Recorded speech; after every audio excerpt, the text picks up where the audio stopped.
ये कौन कौन से इलाके या कौन कौन से शहर ऐसे हैं जो कि बारिश की लपेट में आ सकते हैं, और ये बारिश का सिलसिला कितना शदीद होने वाला है? क्या ये गर्मी की शिद्दत कम करेगा या फिर सर्दी की एक लहर भी आएगी इसके साथ?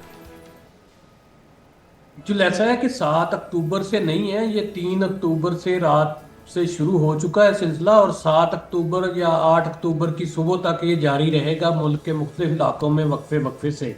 लेकिन अभी आज का दिन और कल का दिन तो कम शिद्दत के साथ ये पंजाब के बालाई इलाके, खैबर पख्तूनख्वा के बालाई इलाके, गिलगित बल्तिस्तान और कश्मीर में जो है बारिश रहेगी, लेकिन ठीक है। इंटेंसिटी इतनी ज्यादा नहीं होगी। लेकिन 5 अक्टूबर की रात से 6 अक्टूबर, और 6 अक्टूबर की रात और 7 अक्टूबर की सुबह, ये दौरानिया जो है इसमें कश्मीर, बालाई पंजाब, बालाई खैबर पख्तूनख्वा, इन इलाकों में ज्यादा तेज बारिश की भी तवक्को है।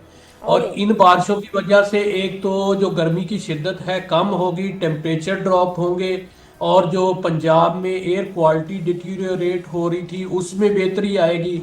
और सर्दी का भी आगाज एक तरह से जब 8-9 से जो है ना हमारे पास शमाली हवाएं इस सिस्टम के गुजरने के बाद पहुंचेंगी, तो वो ठीक। सिंध तक उनका असर जाएगा, और सिंध में जो हालिया टेम्परेचर बढ़े हुए हैं उनमें भी काफी हद तक कमी वाक़ई होके तो ये नॉर्मलाइज तो हो चले जाएगी सूरत खुशाइन के साहब लिए। है, ये तो खुशाइन जी बात है अलीम साहब, लेकिन हम देख रहे हैं कि जो ऑलरेडी सैलाबी सूरत हाल है, पानी जहाँ पे आहिस्ता आहिस्ता उतर रहा है, कहीं वो दोबारा तो नहीं चढ़ जाएगा?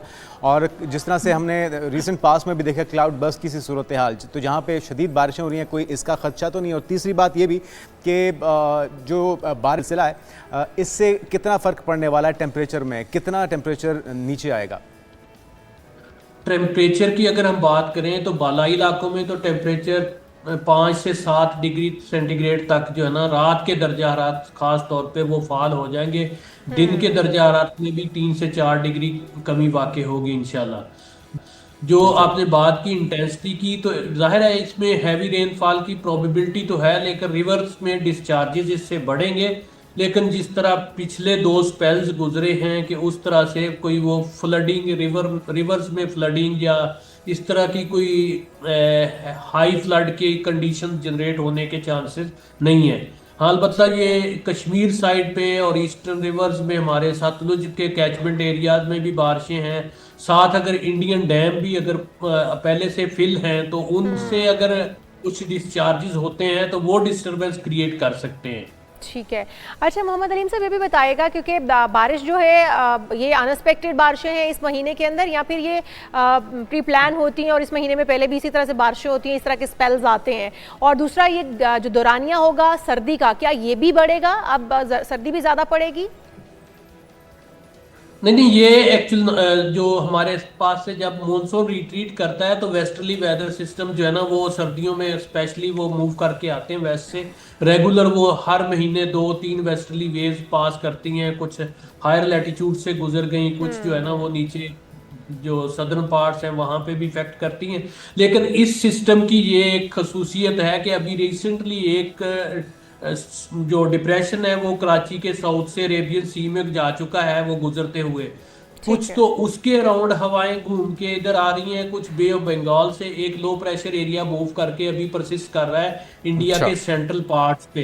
तो उसके जेरे असर कुछ मॉइस्चर फीडिंग अरेबियन सी से और बे ऑफ बंगाल से भी इस सिस्टम को है।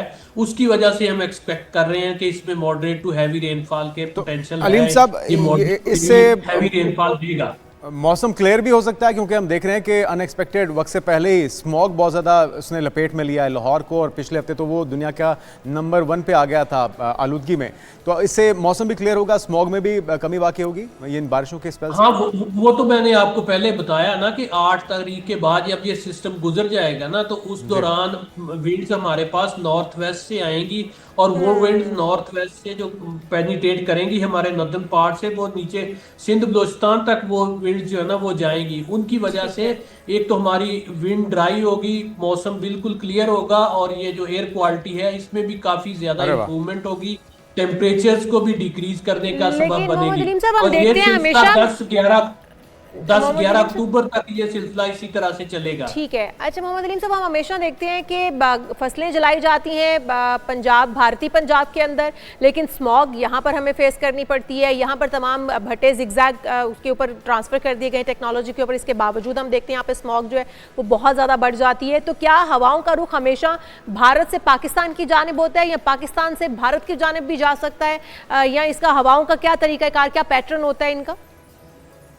नॉर्मल पैटर्न तो हमारे यहाँ जो विंटर का है ना, प्योर विंटर दिसंबर से जनवरी फरवरी तक, वो तो यही होता है कि नॉर्थ वेस्टर्ली फ्लो जो है हमारे एरियाज में से गुजरता हुआ इंडिया की तरफ जाता है।